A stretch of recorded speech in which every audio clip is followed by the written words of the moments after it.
মোল্লাহাটে মৎস্য অফিসের পরিচয় ব্যবহার করে চিংড়ির রেণু ব্যবসার অভিযোগ, সতর্ক করল কর্তৃপক্ষ। আল হাফিজ মোল্লাহাট প্রতিনিধি, এসডি টেলিভিশন।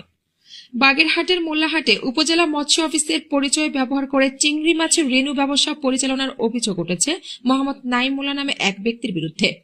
যদিও উপজেলা মৎস্য অফিস জানিয়েছে তিনি বর্তমানে ওই দপ্তরের কোনো কর্মকর্তা বা কর্মচারী নন।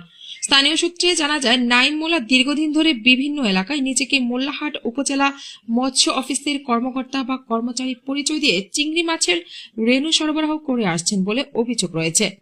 অভিযোগ অনুযায়ী গত 6 জানুয়ারি 2026 রাত প্রায় 10টার দিকে তার চলাফেরা সন্দেহজনক মনে হলে স্থানীয় লোকজন তার বহন করা রেণু ও রেণুবাহী গাড়ি আটক করে।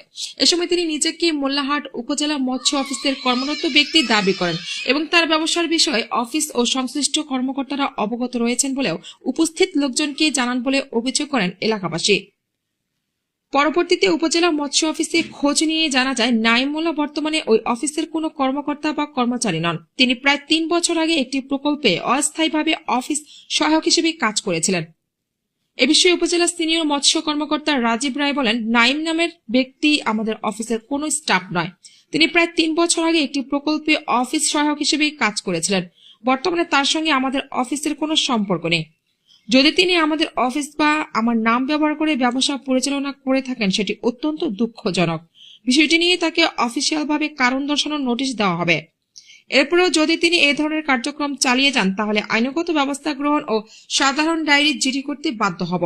এই ঘটনায় স্থানীয়দের মধ্যে নানা প্রশ্নের সৃষ্টি হয়েছে। তাদের দাবি, সরকারি দপ্তরের নাম ব্যবহার করে ব্যক্তিগত ব্যবসা পরিচালনা করা হলে সাধারণ মানুষ বিভ্রান্ত হতে পারেন। বিষয়টি দ্রুত তদন্ত করে প্রয়োজনীয় আইনগত ব্যবস্থা নেওয়ার দাবি জানিয়েছেন তারা।